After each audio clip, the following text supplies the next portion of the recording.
Hello mga lalabs, mga vayots, magandang hapon po sa inyong lahat, magandang gabi Pilipinas, Luzon, Visayas at Mindanao at sa mga kapwa ko din po OFWs around the world. Hello, magandang hapon sa inyong lahat. Pag-uusapan natin ngayon itong si Bongbong Marcos. Believe din talaga tayo dito no, sa kapal ng kanyang mukha. Sabagay, hindi na yung tinatablan eh. Maano na yun, wala nang pagsidlan ang kakapalan ng mukha no, wala nga legacy. Sinabi ni Amy Marcos na wala siyang blueprint sa major infrastructure sa kanyang 6 years na terms no as president. Tapos ngayon, andito, nang aagaw ng legasiya ng iba na project pa ito ni Inday Sara nung siya pa ay mayor ng Davao noong 2018. Itong Bukana Bridge na to at ang kanilang partnership dito na bansa ay China. So ito pumunta doon si Bongbong Marcos kanina, pakapalan no ang buka at saka si Vince Dizon na taga DPWH. Wala namang ambag ang administrasyon ni Bongbong Marcos dito. Inangkin. So ayon dito sa ang balita ngayon, Bukana Bridge idiniklarang legacy project ng administrasyong Marcos Jr. sa Davao City really.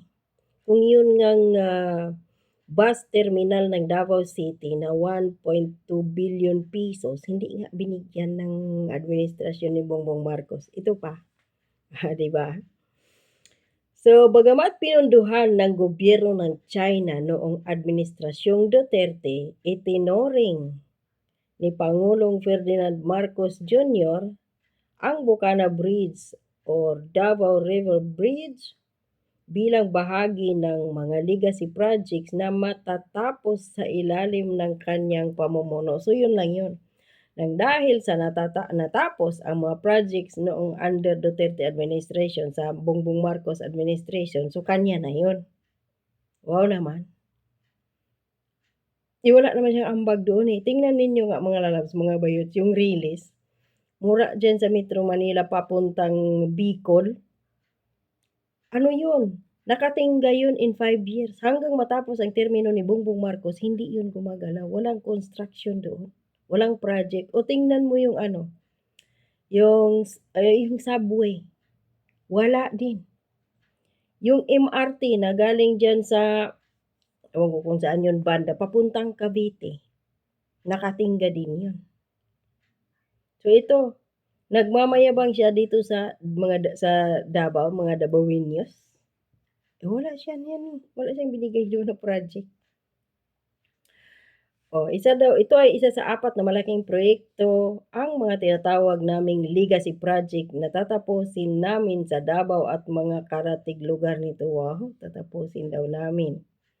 Kung yung ang lugar mo, Bongbong Marcos, sa Ilocos, yung mga tawag doon, flood control projects doon na pinatayo, lugmok nga eh. Nagkandalasog-lasog. Tapos, ang gusto mong ipahiwatig ngayon sa Davao maganda ang project namin dito. Pero sa kanilang lugar, lasog-lasog ang mga flood control ng kanyang anak na may billions of pesos na allocable. Taray. Ay, naku, ito ay tawag dito. Ito ay hayag ng Pangulo daw, no, na ininspeksyon. Matapos niyang pangunahan ang inspeksyon sa tulay noong Disyembre 4, ngayong araw na to, o kanina dyan sa Pilipinas. Ilang araw bago ang target na pagbubukas nito sa Disyembre 15, ito ay isa sa 4 na malaking project na daw, no. Ang 3.1 bilyong Bukana Bridge na pinunduhan sa ilalim ng China Official Development Assistance noong panahon ni dating Pangulong Rodrigo Duterte ay mag-uugnay sa Barangay 76-A, Bukana at Matina Playa at inaasahang magpapabilis sa daloy ng trapiko at aktibidad pang-ekonomiya sa Davao City. Take note ha, pinunduhan. So may project, may pira to, budget to, noong under Duterte administration. At hindi lang yan ha. So ayon dito, sa balita na to na noong Oktubre 3, 2025, 2018, alas 2:26 ng hapon na balita na to, no? Naka-share dito. Davao River Bridge Bukana Project, one of the big ticket projects planned by Mayor Sara Duterte. Yun. Chinese to undertake 1.5 billion Davao Bridge projects. Ito yun. So, balita ito, October 3, 2018. Mayor pa si VP Sara noon at ngayon inaangkin ni Bongbong Marcos. The Chinese will help build the cities Philippine peso 1.5 billion Davao River Bridge Bukana project. Yun nga, one of the big ticket projects planned by Mayor Sara Duterte. So, ang sabi pa nga dito, Mayor Sara announced this during her State of the City address or SOCA on Tuesday. Once this push is through, there will then be 5 bridges that will cross the river or cross the Davao River. So kung ayun na nga, kaya mayroong 5 na pinangalanan din ni Bongbong Marcos yun na may mga big ticket pa kasi daw maganda daw yung tulay na iyon dahil maganda daw ang pagkaplano ng Chinese government or Chinese companies whatsoever. Maganda daw ang kanilang mga makabagong teknolohiya, sabi ni Bongbong Marcos. So, inangkin niya yun. Tapos ngayon, nagpapasalamat siya sa China. Tapos, bilib na bilib siya sa Davao Bukana Bridge na yon under Chinese company or Chinese government ba siguro ang nagpondo niyan. Pero galit siya sa China. Hindi po ba? Di ba nakakatawa? Si Bongbong Marcos walang major projects na nagawa under ng kanyang more than 3 years, almost 4 years na siya, di ba? Bilang presidente maliban sa kanyang pagkamal sa pira ng taong bayan. Kaliwat kanan ang droga.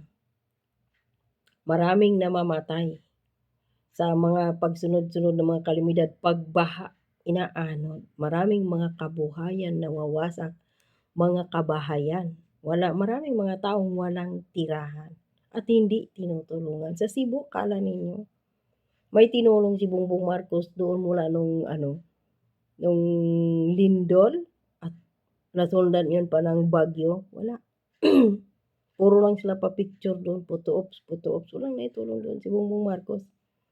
Kung sino pa yung may magandang mga ligasiya, gaya nito, Davao City, may mga magandang project doon ang pamumuno doon ng mga Duterte inaangkin ng Marcos. Kanya daw yun dahil angkinin daw niya yun dahil natapos daw yun sa kanyang administrasyon. Wala naman siyang ambag doon.